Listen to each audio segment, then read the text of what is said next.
Hello and welcome to the Property Lifestyle Mastery podcast.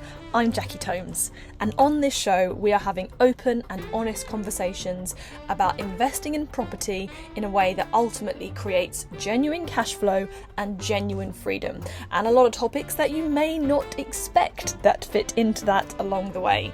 But today we are talking about finances, and if you have ever looked at your bank account and gone, there's no money anywhere, dude. Like, I thought I would have loads of money by now, but I don't, and I don't understand why. This episode is for you. I think if there's one person in the world that I've ever met that can make finances fun and sexy, it is Detail Dave. And you are joined by Dave and Dom today for a fantastic conversation. Let's do this.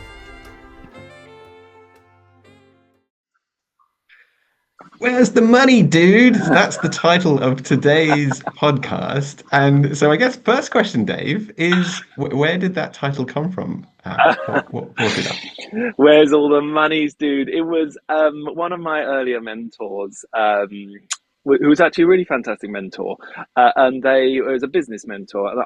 They had a huge faux pas at one point where they reached out to us on email, and it was a really unusual email to receive. It basically, we had nothing like this before from them. It just reached out going, "Would you like to book in a load of sessions in advance?" And I was like, we've never done that before. That's a bit unusual. And he basically said, we can book in, let's book for 4 sessions and you can pay for it all now. And I was like, that's an unusual email to receive. Normally we just book them in and then pay one at a time. And I was like, I don't know why I'd want to do that. And so then I just happened to scroll down the email chain. It kind of went down, it went further down, and I realized it was really long. And there was a correspondence, not with me, but with him and his finance team, his accounts team. And it basically got down to one where I realized why he'd sent this email. It was just saying, he said, I need to spend this money on this marketing thing. And the accounts guy came back saying, sorry, there's no money for that. And he went back going, where's all the monies, dude? And hey presto, 20 emails later, he's asking me for money. And I was like, this sums up most business owners, like all business owners, right? Like, it's not even most, everyone in business is running this complex machine with money coming in, money going out. Everything we're doing is basically money, right? Yes. It's just different ways of playing with money. And especially in property, where you're investing money, you're investing investors' money, you're investing your own money, and you're trying to make money, trying to make returns. It's all about money. But it's like most people don't actually know like where the money is, like 100%. whose money is it, right? I'm a perfect example because I got my accounts bill. It's like, what do you mean I owe that much tax? How is it that it was that much? And because last year I was told I wasn't paying myself enough. This year I paid myself more, but now I have to pay more tax. I don't understand. Like, it's all stuff that's historic, and yet what I really want to know is actually how much should I be paying myself? Like, how much should I be taking out of the business? How much is it earning for me after all the expenses and everything else? And I find accountancy is all historic. It's like history teaching. So I don't want to know about the past. I want to know about what I can take forward. How's the projections and what do I need to do to improve how the cash flow is going? So I know that's a passion of yours, and you've created systems and processes, a business even that does that for, in particular, property experts, property entrepreneurs. So tell us about, I guess, because this is your passion, right? This financial cash flow. What was it that drove you, and what is it you're providing and what advice can you give? Sorry, there's lots of questions. Hold back, Tom. I'll start with question number 1. Where this all came from, right? I'm like every other business owner, except I was lucky enough to have a mentor early on. It was that same mentor who he's like everyone else, no worse than any other business, not having enough money to pay for his marketing. We're all there. We're all in that boat. That's literally our lives. And I was lucky enough to have a man who early on said, you need good financial management process in place. And it all stemmed from him saying, what's your cash flows like? And I had no idea what he was talking about. I literally didn't understand the words what are your cash flows like? I thought at first he was talking about like, as in the cash flow on a property that we were buying. I was like, oh, well, we're making £200 per per property. He was like, no, what's your cash flow forecast like? And I was like, what cash flow? I don't understand what that is.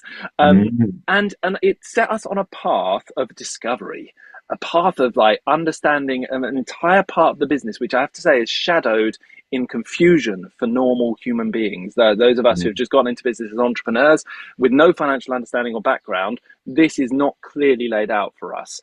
And I started on a path of saying, trying to get to the bottom of how things were going in terms of the Yeah. properties I was buying, were they performing as planned, and B, like, can I have a system in place that every month I can see my numbers, and like you say, accountants are giving it to you out of date, because by the time you get to the year end, then you don't have to file the accounts for 9 months. And I don't know anyone who files straight after year end. And even if they get all their data in place in time within a couple of months, 3 months, the accountants aren't organized enough to then get it filed. So you don't actually get your data for 6 to 9 months after year end, of which Yeah. that's year end we're talking about. So some of that data is from a year before that. So we are somewhere Yeah. between 12 months and 19 months out of date, which is Yeah. useless, right? You can't make That's- any change from that. It's too It doesn't old. doesn't guide the business in any form, No. other than you've now got a big chunk of money to pay out that you weren't expecting, perhaps. You weren't expecting, exactly. And I was like, I need to get a system in place where I can get what I learned was a thing called management accounts. I need to get them on a monthly basis.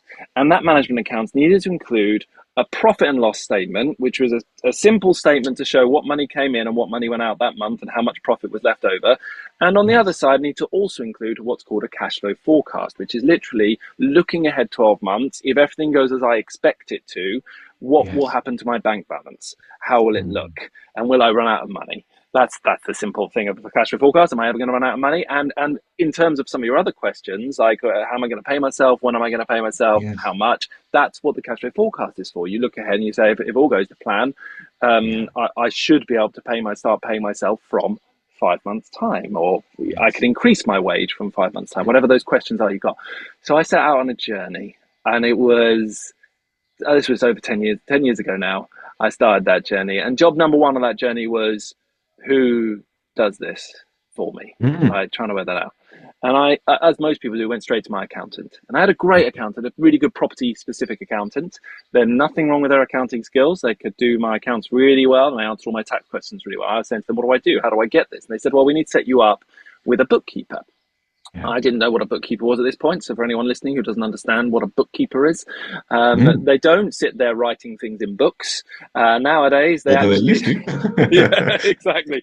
Nowadays, they're working on online softwares, but their job is very simply to take every cost that's gone out of your business, basically every transaction that's gone through your bank account, Yeah. and to categorize it so it's organized. So to actually note, what was the transaction? Was it a maintenance cost? Was it a mortgage expense? What was the transaction? And put it into an organized fashion that becomes what's called your chart of accounts. You have your set of accounts, and it's in an organized fashion, so you know generally how much you've spent in each part of your business. You know how much overall you spent on mortgage interest, how much you spent on repairs, and that is what Yes. goes to the accountant for them to then file your accounts. So the Yeah. bookkeeper was key number one. He set me up with his bookkeeper, who they had a partnership with, and I went to the bookkeeper and I said, "Great, we'll pay you whatever you need, on a monthly basis, but we don't just want you to to organize and categorize accounts, do the bookkeeping. Yeah. We also want Yeah. you to every month provide us with a report." A Yeah. P&L report and a balance sheet was the other thing that we wanted. So the P&L is the profit and loss. That's all your ins and outs and net profit. But the balance Yeah. sheet is where you know all your property values or your mortgage loan amounts, but also all your investor loan amounts, how much you've taken on as an investor. So we really need the balance sheet as well. This was great, except the reports we were getting from our bookkeeper were coming in roughly once a month, usually every 2 months, really.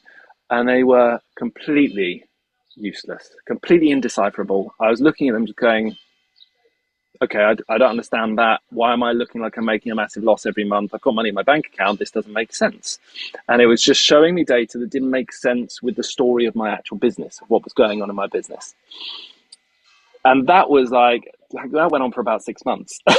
And I kept going in, and there were two factors that I learned were featuring in this. Number one is that we didn't set up a good enough system for me to tell him what transactions were. and he was making guesses.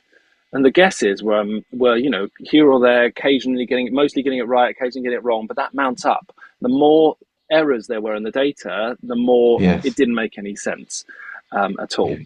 And it was Right. really hard to then root through the data and take me a lot of time to go through it and work out what those mistakes were, where he'd made them, how he'd made them, and then report back and ask him to change Yes. them. So that my system wasn't good enough for giving that information across to the bookkeeper. And then on the other side, this is when I learned that bookkeepers work for accountants. They don't work for you. They don't work for your business. I'm paying him, but he's not Yeah. working for me. He's Yeah. actually working for the accountant, because I kept asking him, why have you put that particular transaction there? Can we move it? And he kept coming back with the response, oh, no, the accountant wants it, will want it there. I was like, wait a second, I'm paying you. Yes. I want it here. And it turns out that the accountant doesn't actually work for me either. Because when I got to the bottom of it, I was like, okay, so if the accountant wants it there, but that's not helpful to me, why does he want it there? And it turns out the accountant is working for HMRC. He's Yes. working for the tax man, and he Yes. wants things in a format that the tax man wants it in. But the tax man doesn't care about little old me business owner. Yeah. He just wants it in compliant format. But the methods they're using, the way they set out your accounts, the way they put things, is all related to tax, not Yes. related to how your business is actually running. So it doesn't make Yeah. much sense to a business owner, which is why most business owners get their accounts at the end of the year, and it's not helpful. They're looking at them Yeah. going, okay, I think that's right. Maybe, Yeah. am I making a loss? It looks like I'm making a loss, but I literally have no clue what anything, I just basically get a bill at the end of the year. I have to pay my accountant, I have to pay the tax, and I don't know if that's right or not. Like I have no clue. There's no, I guess, education about it, and I guess I haven't paid enough attention. But I think that's the case for most people, right? They hey, just do what the accountant says, but they don't even know whether to challenge it, and because I guess maybe they trust because they're it's a chartered accountant. But as you say, accountants in a way work for the taxman, and it's important to pay your taxes, but not more than is required. And that's the bit that, yeah, I guess so. Having clarity on, in particular, the forecasting and almost like reports of what I should be looking at so that I can mm, adjust. Maybe I should pull back a bit this month in order to be able to make sure that I can maintain and afford all the expenses that are going out, etc. But but accountants never tell you that. So we got bookkeepers who do all, the line items, every single thing in the transactions. You've got the accountants who make it look right for the tax man. But then there's tax advice. That's like I was told accountants are history teachers, tax advisors are, they're about telling you about the future and soothsayers. therefore where to put your money. But they're kind of like three different people, at least there. How does a small business or property entrepreneur navigate this world? And are there any solutions or any tips that you can share? Yeah, definitely. And I will come, the solutions wise, I will come to my solution, which is what I provide to other people at the end, towards the end. But Hmm. the journey I took was, number one, to try and get a bookkeeper who was under my control and not under the Hmm. accountant's control. And Yeah. also, the UK bookkeepers are very expensive, and I couldn't Yes. really afford as a small business owner to pay more to them, for them to spend more time. It was mounting up the Yeah. cost. So Yeah. I first of all took it out of their hands, and I moved to a Filipino bookkeeper where I was paying £3.50 an hour. And that meant I could have many more hours of bookkeeper time, which meant that not Hmm. only was that person able to do the bookkeeping, but was also able to spend time on the reports and actually Yeah. adjust the reports. And I was able to give them my templates to work from, and have time talking with them. And I could actually afford to spend the time, or to get Yeah. them to spend the time making lots of changes and manual changes to it in my reports. But Yeah. at the same time, keeping the books in such a format, the accounts in a format that the accountants would be happy with. So that was Hmm. job number one, was take back control. I wanted to choose how my account was shown to me, and I needed to set up a report that made sense to me and not do it in such a way that the accountant was pissed at me. Yeah. So I had to, in the essence, two sets of accounts. I have my set of basic accounts, which is for the accountant, and then I have my management accounts, which are for me. Yeah. And the bookkeeper's job was to take it from the primary account, translate it or export it into my management account, and then make lots of changes as per my instruction. And once we set that up, we now had something that could make sense to me. And I'll give you one example of something that I changed that an accountant would never do, right? A cash flow forecast, as you so rightly said, is essential for you to understand the money, how much, whether you're going to run out of money and what's going on. Now, in a property business, we actually have some major money flows in the business which are nothing to do with your profit and loss, according to an accountant. So we have major money flows, which are refurbishments.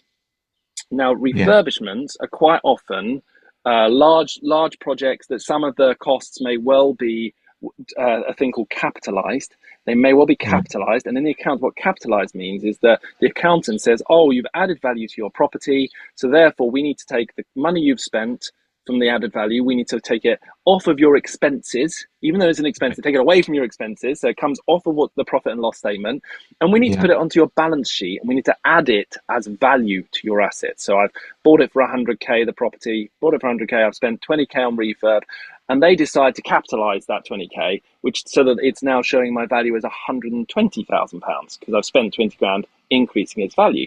But then on my profit and loss, it's disappeared. I've spent 20k. It's not there. It's gone. So I was having to say to my bookkeeper, okay, whatever, if they want it capitalized, that's fine. But can you take it off my balance sheet and put it into another place for me so that I can see in my cash flow forecasts when that money's being spent, and when it has been spent and when I'm going to spend more on it. So it's actually very clear. And then there comes up the question of, in property, whose money is it that we're spending? Right? Yes. Is it mine, or is it in fact an investor?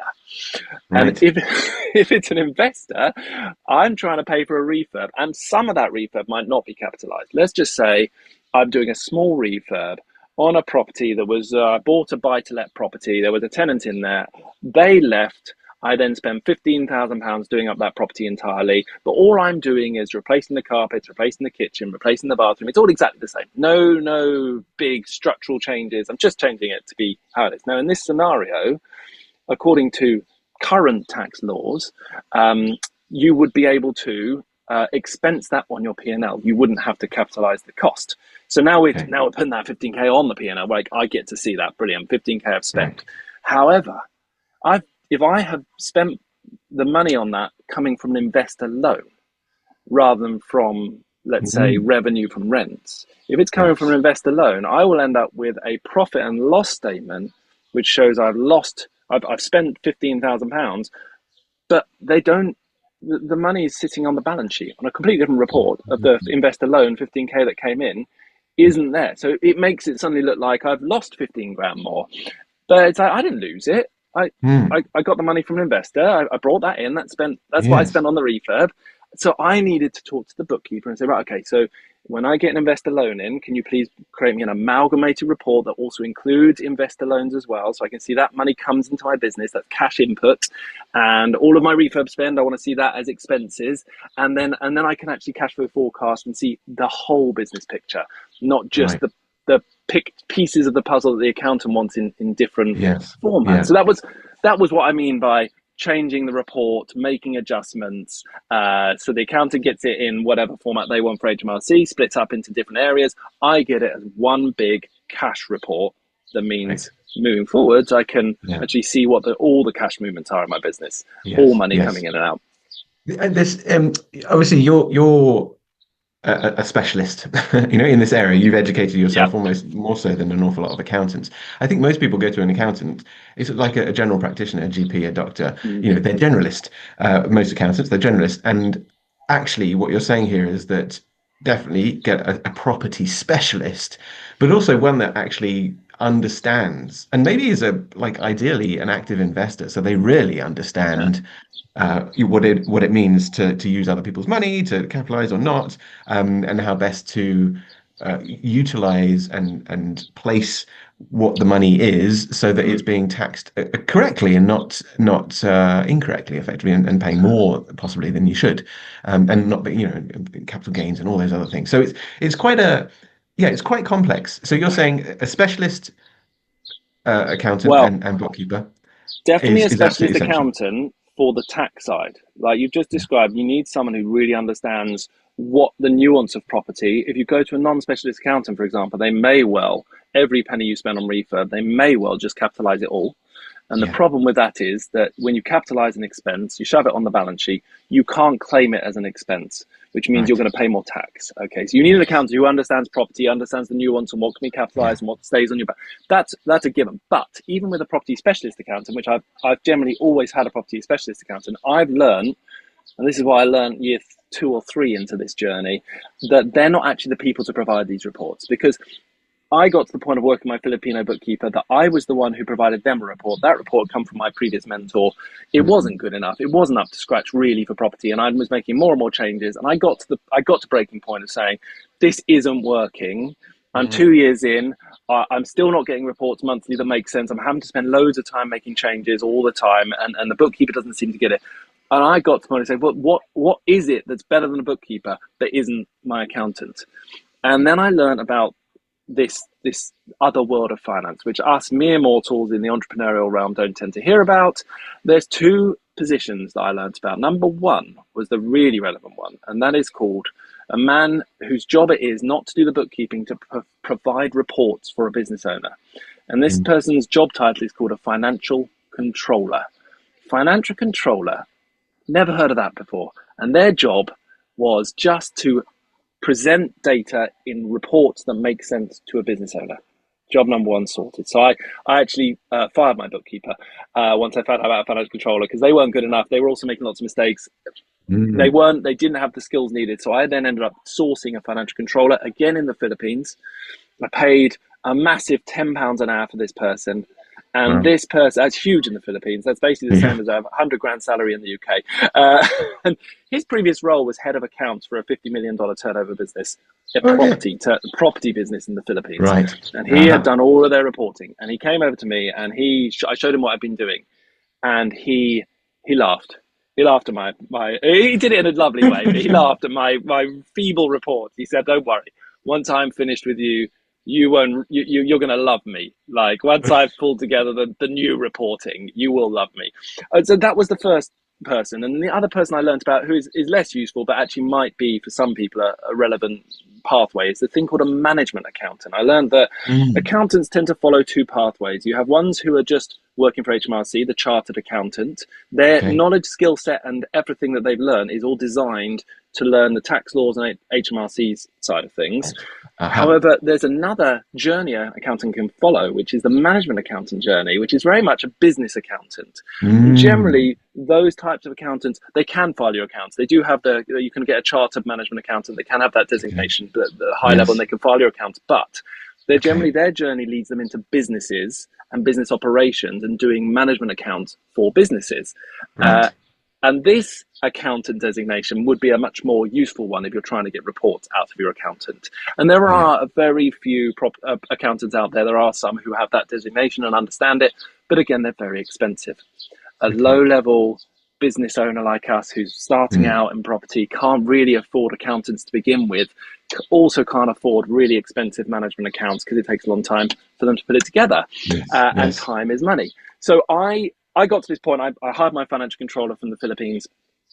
A year later, I had the most swanky reporting dashboard management accounts thing you could ever imagine. He blew my mind. It was way over the quality that I'd ever imagined, as he said. And I looked at my reports when they first came through. It actually only took a few months for the first version to come through. And when I first got them, I realized there were lots of things this guy, even though with all his knowledge and experience, didn't really understand about the nuance of how my business worked. And I spent at least 9 months going back and forth every month, having more chats, more conversations, like, okay, but what about this scenario? How does this work? Can we split it up like that? I need to change this to move it there because it's not making sense yet. I spent 9 months working with him and putting in a lot of time. And by the end of that, like I say, it was a year's process in total. I had management accounts that made 100% sense. They gave me all sorts of extra graphs and data, and my whole business suddenly made sense to me, which was magical. Yeah. I was forecasting, 2 years ahead. Wow. It was amazing. That must have been very empowering to know what's coming down the line, and therefore you can make decisions about spend and marketing and all those other things and staff and things like that. Okay, so 2 things. One is that so you kind of got the starter level bookkeeper, then you've got financial controller, and then you've got either chartered accountant and or chartered management accountant. By the Yeah. way, do they have to do both, or as in to qualify, do you have to be in order to be a management accountant? Do you have to be a chartered accountant No, already, no. or are they? What should people listening be looking for in an accountancy firm? And also, at what level? So you said, us small businesses. Some people have one or two properties. Other people listening might have 10 plus. At what point should we get a management accountant to help us in our property journey? Okay, well, here's the really tough thing, right? Because from my experience, I haven't yet found a management accountant that a small business can afford Right. in terms of getting those proper, regular monthly management accounts. A When really you say small business. afford, then, because I would say on average in the UK, accountants are about £1,000, £1,500 a year for almost any size accounts. I know Yeah. people who turn over less than 30K and they're paying £100 a month or more to their accountant for stuff that I think is, it's overpriced. Personally, I think that from my knowledge. Yeah. So I guess when you say afford, yeah, what sort of price would a management accountant normally cost, for example? Well, this is the thing, right? So, job number one, they are going to have to file the accounts, and you have identified the price. Is in the UK for property specialist accountant, you are going to between 1,000 and 1,500 on average. Some people more like Yeah. 2,000, and Yeah. when you're doing that, imagine you're an early starter. You bought two buy to let. Each buy to let is cash flowing at £200 a month. If you've Yeah. done decent well, you've got £400 a month cash flow, out of which you have to pay your bookkeeper. You're going to have to pay for any networking events you're going to. You're going to have to pay for any training and advice you're getting. But if you're paying your accountant £1,200 per year, which is a Mm. very normal amount, actually quite hard to find a good one at that price. That's £100 a month, which is 25% of your net profit gone Well, to yeah. this random individual who's doing one quick admin job for you in the year.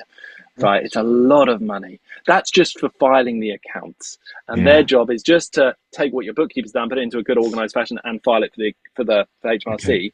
And Right. so a two property business, that's not really affordable. Like you have No. to pay it for compliance, but that's not I- hugely affordable. So you do need to grow bigger than that to make that Yeah. worthwhile. Yeah. But that's not even including management accounts. So if you're paying 25% of your net profits to your accountant just to file, and then you go to the same person, you happen to find a good chartered management accountant, you say to them, look, I can see you're a designated management accountant. Can you do me some monthly reports? And they say, yeah, that's absolutely fine. No worries. That's going to be £300 a month, please. Oh, So small business, two properties, £400 cash flow, you're now spending £400 a month on your accountant. wow. And that's all your net profit's gone, let alone before you spend your training, you've spent for your networking Yeah. events, you bought your bookkeeper. It just isn't affordable. And in fact, you get to Yeah. 10 properties and you're starting to think about hiring a VA to support you. If you're Right. paying that amount of money to a management accountant, £300-400 a month, because they are literally, these are proper, very experienced professionals who are going to be in the region of 250 an hour, Right. that are then having to sit down and do your accounts, your monthly Yeah. accounts for you. So of Yes. course it's Yes. 300 a month, because this man's going to spend at least an hour pulling your Yeah. report together for you, and that is the problem. We can't afford that when we've only got five Yeah. properties. It's just too much of our net profits going, which was for me the place I got to when I have all these wonderful mentees and I'm giving Mm. them great advice, like my original mentor did for me, and I'm turning around and saying, you need to get your management account sorted. You need to get your monthly numbers. And I had a sudden epiphany about it was 2019, 2018, 2019 time, and I had an epiphany with one mentee, and I said, my God, what I'm asking you to do is a 5-year journey of pain. I've just been through it. I literally had just finished it. 5-year journey of pain, and it's going to take a lot of work. And I can guide you, maybe shorten that a bit. But I'm telling you, it's a hard job to get to those management accounts. And I can help you get there quicker, but I don't think you should do it. And I said, I will do it for you. I said, I will use my new management accounts template. Let's set you up. I'll find you a bookkeeper who I'll train them up in the methods that I've now created with my financial controller. We'll train them up. We'll train them how to use my spreadsheet, and we will get them providing your management accounts. And we went to the Philippines. We charged a fee to do the setup for Yeah. this mentee, who was very happy for someone else to do it all for them, and then went to the Philippines and hired them a bookkeeper who I turned into a financial controller for them. And Right. hey presto, they had what they needed at the £5 an hour kind of area, right? Mm. And they were over the moon for 6 months. They were over the moon until said bookkeeper disappeared. Okay, Ah. just disappeared, literally stopped communicating, stopped responding. It's one of the risks of a Filipino hire. You just, you have this massive distance, and something might happen in their lives. They might just say, I'm handing a notice, and be gone within a week. You just don't know. So we had that experience. And 6 months later, I'm looking at the scenario going, this isn't sustainable. I can't do this. Because I had thought at that point I was going to carry on doing this for other mentees. I'll just charge you a setup fee. I'll get it going. I'll hire a bookkeeper, blah, blah, blah. And I realized that doesn't work, because now I'm going to have to hire another bookkeeper. And how many times am I going to have to go through that? And each time I have to train the bookkeeper. And that I can't afford that. And she can't afford that, because it's going to cost too much for her to pay me to keep training bookkeepers. Right. I then realized at that moment, I need to do this for other people. I need to hire the bookkeepers. I need to train them up myself, and I need to retain them in my business, so that I'm the one who takes on that ownership. And then that way I could sustainably provide other people with this exact thing, management accounts on a monthly basis, and answers to their biggest business questions. Yeah. Nice. And that was the birth of what basically birthed the reason we're on this podcast, is like the service I've ended up creating. Which is called? And then it's called Portfolio Cash Flow Optimizer. Portfolio Cash Flow Optimizer. And that is a service that was born out of that journey of realizing just how hard it is. And it's not because I wanted to become anything in the accounting industry, but I just so happened to have been through the journey and have the skills, the talent, as it were, to make sense of numbers and to be able to do that for others. And now that's what we do for other small business owners. It's help them. The beauty there is that, it's through our own pain and difficulty and struggle that we learn the most, and then are best placed to serve other people. So I love that this is you're passionate about this. You've been through the difficult learning curve, but now you can provide it as a really good service for property entrepreneurs.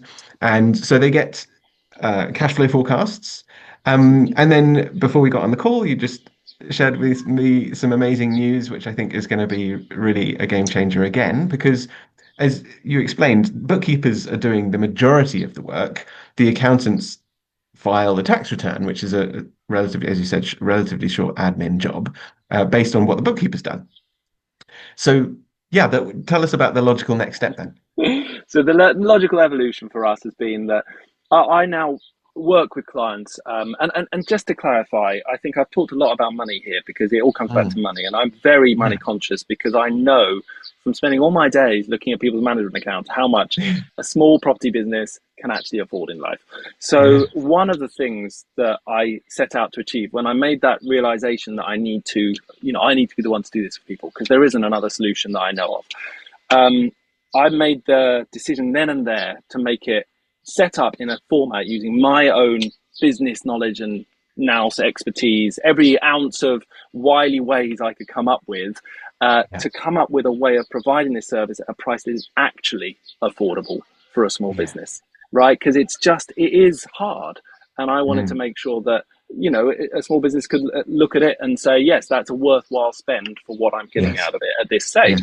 And that was done through a simple method of looking how much I'd spent. How much was I willing to spend when I'd hired my financial controller, when I hired my bookkeeper?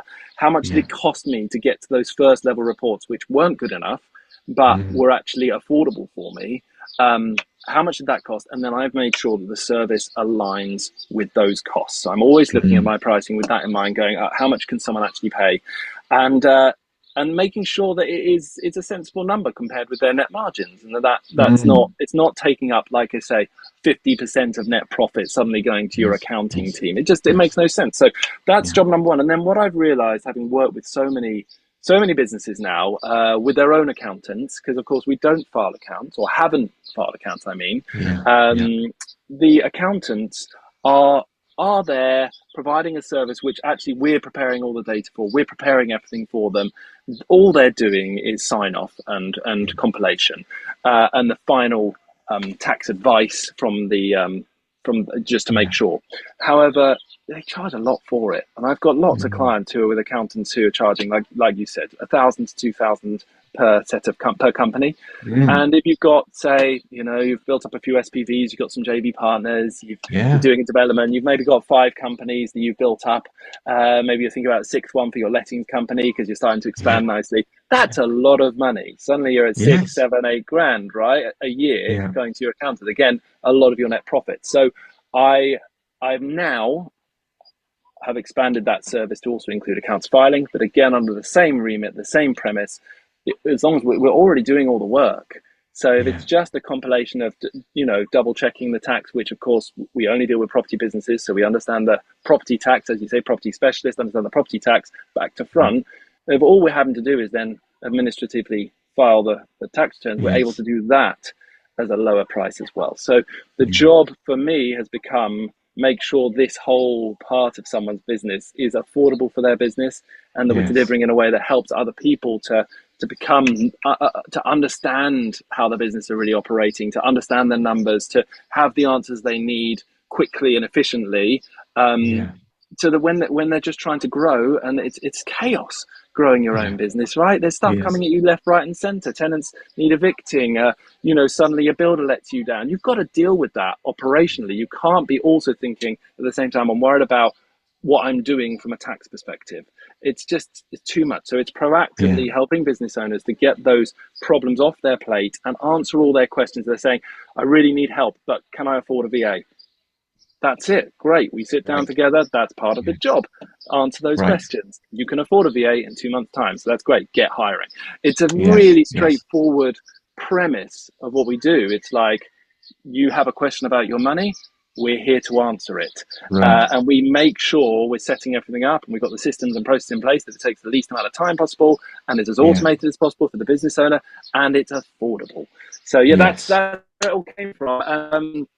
I have to say, I love it. It's really great because so often we're working with people who, people I've got who've got some quick fire questions for you then. Oh yeah, go for it. Okay. So a lot of people in property have, as you say, multiple businesses. There's an SPV, there's a holding company, and they might even have a consultancy on the side. Now, you mentioned that you only do property businesses, but what if they've got multiple businesses? Maybe one's a trading one, one's a dormant one, one's an SPV, which is going to get closed, et cetera, et cetera. And they've got a consultancy business. Maybe they're an IT, consultant or something on the side. What would you be able? Because what I don't want is to have, four companies, property companies with one account, and then this other one with another. Would you do all of them, even if it isn't a property company? Simple answer is yes. Yeah. I mean, we are property specialists. We focus on property development companies, buy-to-let companies, whole companies. And we also focus on, lettings companies, that industry. However, honestly, every company that's a trading company follows the same general rules. So if someone has a random other trading company, like a coaching consulting company, or a random other thing that they've got around that they're working through, of course, that would be included as something we just get filed at the same time. Fantastic. Okay. And I know you personally aren't a chartered tax advisor or anything like that, but are there any quick tips that would be really good for the audience to know about little things that maybe aren't common knowledge, or just ways of sort of being really efficient with finances in their property business? Is there anything like, I don't know, few quick tips? Some cash that you can take out of the business or something like that would be interesting to know that maybe their accountant hadn't shared? Yes, good. So quick tip number 1 is in terms of money controlling your money pots. So it's so easy in a property business to have all the money coming into one pot, whether it's rental income, whether it's money coming from your investors, and those are particularly the primary two, or it might be your own money going in. You put it all into the cash flow, into the current account, into your one pot, and then you're spending it all here, there, and everywhere on a refurb, on whatever.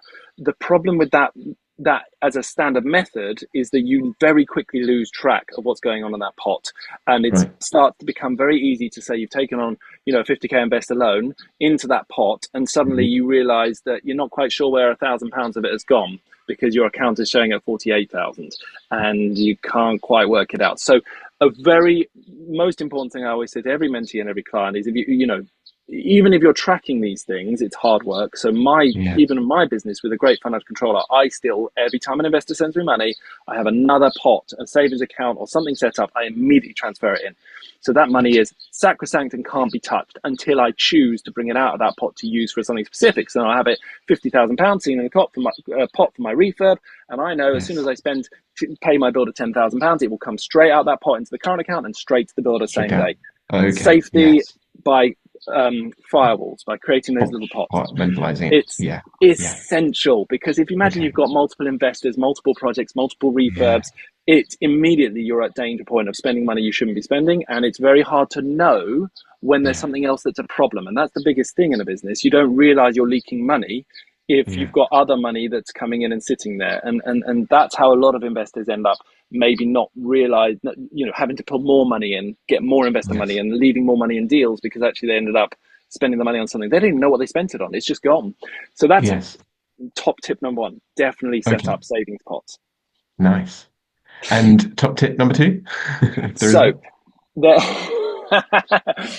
from a tax perspective, just being really clear with your accountant. And one of the big questions and big things I learned early on was to do with your repairs and maintenance. I mentioned it earlier, but it's really making sure your accountant is following this methodology. And it's that every expense that is just a pure replacement, a pure repair, or a renewal of something that's already there is something that you should be putting through your P&L, and you shouldn't be capitalizing. And I say this, there is an upfront thing that has to be in place. The upfront thing is that the property has to already be in habitable, rentable condition. So if you've bought it, you've got to get some sort of pictures, a video, whatever, to show there is a kitchen. Yes, there is a bathroom. Yes, it's not a shell, and someone could live here, and there's running water. Just something that proves all of that, so that if the taxman ever investigated, you can say, yep, it was habitable, it was rentable, great. Now, from that moment on, the most tax efficient way to run your property business is to build up as many repairs during that refurb, as many costs as possible that can be claimed against your rental income. And most businesses that are continuing to grow never pay any tax because of this, because they're basically buying properties to hold for maybe decades. That's the aim. Now hold a long-term portfolio.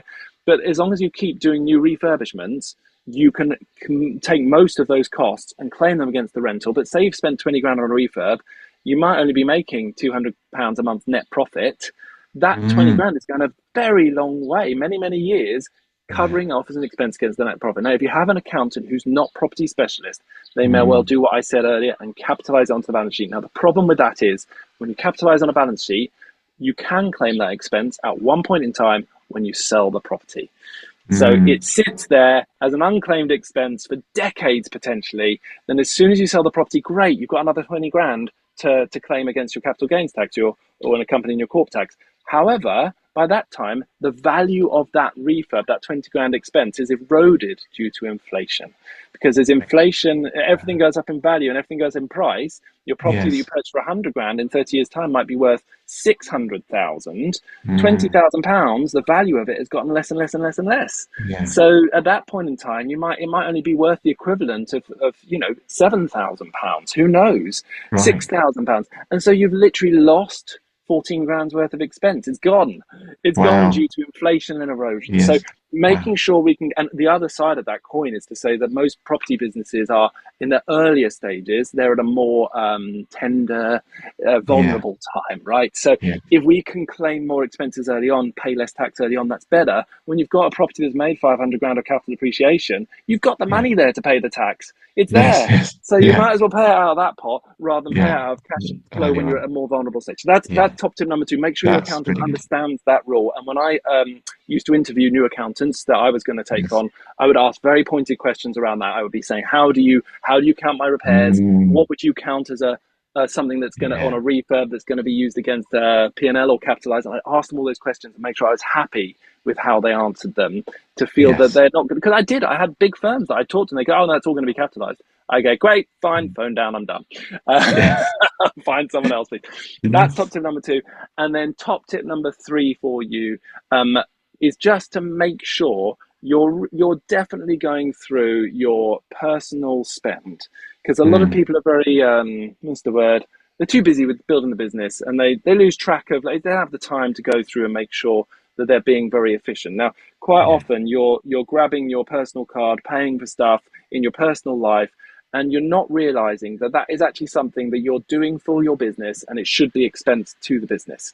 Most people who come to me are saying one of their big questions is, how do I take money out of my company in a tax efficient way?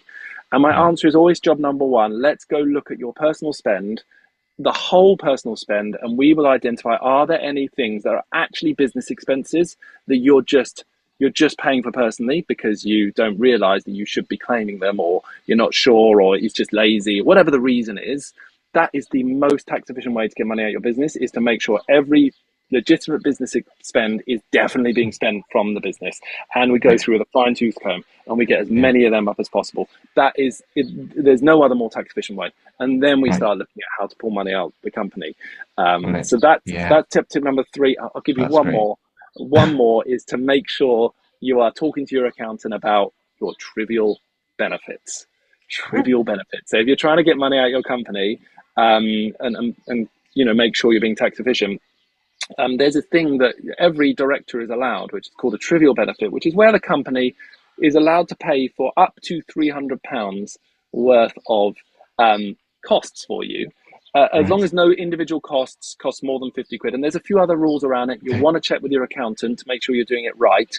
But it means that as long as you got up to £50 per expense, and I think it's up to 6 of them a year, double check it with your accountant. But you're basically, if you've got 5 companies and you're using this trivial benefits properly, you have access to another maybe £1,500 a year of tax-free income if you're actually making sure you use it. Now, there are rules around it. You can't be using paying a trivial benefit to count as a bonus towards workload or anything like that. It's got to be for something like a Mother's Day present, say, well done for being a mother.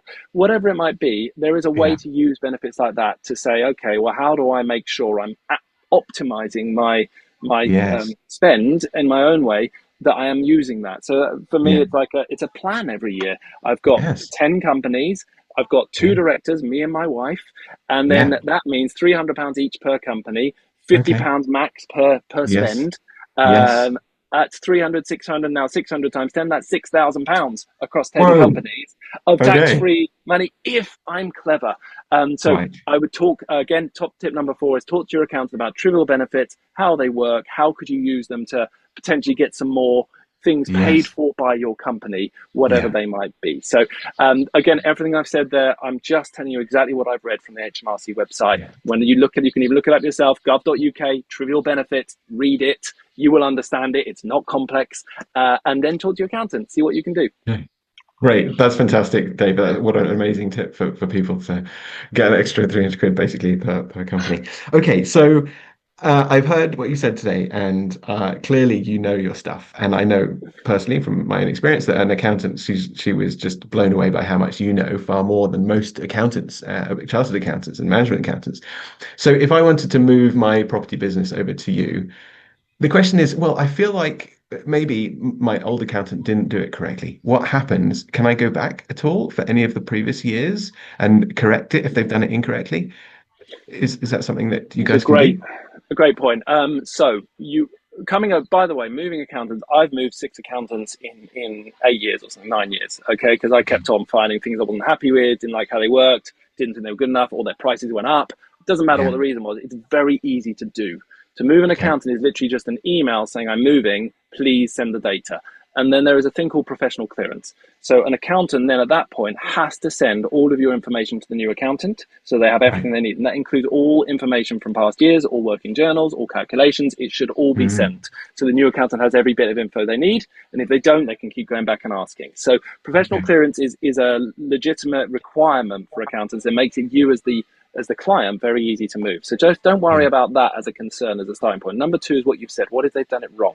Now, any accountant, any set of accounts, you can go back 4 years and make changes where there have been mistakes. So up to 4 years, we can make changes without a problem. And that's, again, HMRC are happy with that. That's just part of the accounting rules because they know mistakes are made. So you can go and you can look at the, oh, there's a mistake made 2-3 years ago. You just make an adjustment in the current account and it accounts for the mistake made. And there's different ways of going about it. But the fact is, yes, no problem at all. If you're concerned the previous accountant hasn't done things right, We just have to go and look through with a fine-tooth comb and look at how they did things and ask questions. Say, well, what were you doing at this time? Was it maybe it should have been counted differently? Maybe we should have had some repairs and maintenance, but we can only go back 4 years. After that, is that it's closed. company and personal, or is it just company? I think it's both, but that's a question I've ever been asked. I'm assuming it's both. I know it's definitely company, but I've never been asked for personal, so I'm going to say both, but with a because obviously a lot of property people that. have properties in their own name, so I would imagine it must be possible. My 99% surety is yes, of course it's both, because it's tax law. It's just like up to 4 years. But I'm caveating at it with I've never been asked and I've never double checked. That's all right. That's good. Excellent. Good. Okay. Well, that's amazing, Dave. You clearly know your stuff. You're very passionate about it, and I'm very excited for the future of PCO. And I don't know. Have you got a name for the company already, or is that accounts? Oh yeah, we're working through. So we actually have two. Portfolio Cash Flow Optimizer is a service that I've just described, which is the management accounts every month, where we do all the bookkeeping and provide all the reports and all the strategic guidance on your business. And then, in fact, in that service, it's not just a team, but there's a quarterly call with a financial director level person, and it might be me or a member of the team who has all the same knowledge as me.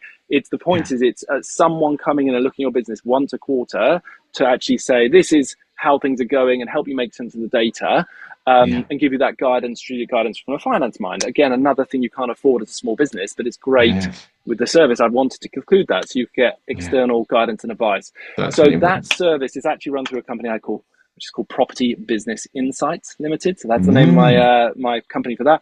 And of course, its sister company where we run the accounts is Property Business Accounts Limited. So we've got these two companies side by side, doing every financial solution for people that we can possibly cover if it's all possible. And it's a passion, because you're right. I love this business because so often people come to me in usually a pit of chaos and what's turning into despair, what's often sometimes like they're pulling their hair out with not knowing an answer or not being sure how to deal with something, and no one's able to give them the answer, or they've ignored it and they're just scared to look at the problem, and they're like, I know I need to look at this, but I'm burying my head a little bit. And I know I am, but no one seems to be able to give me an answer. And I love that, because you're really servicing someone's true need. And that gives me a lot of satisfaction, sense of reward. Yes.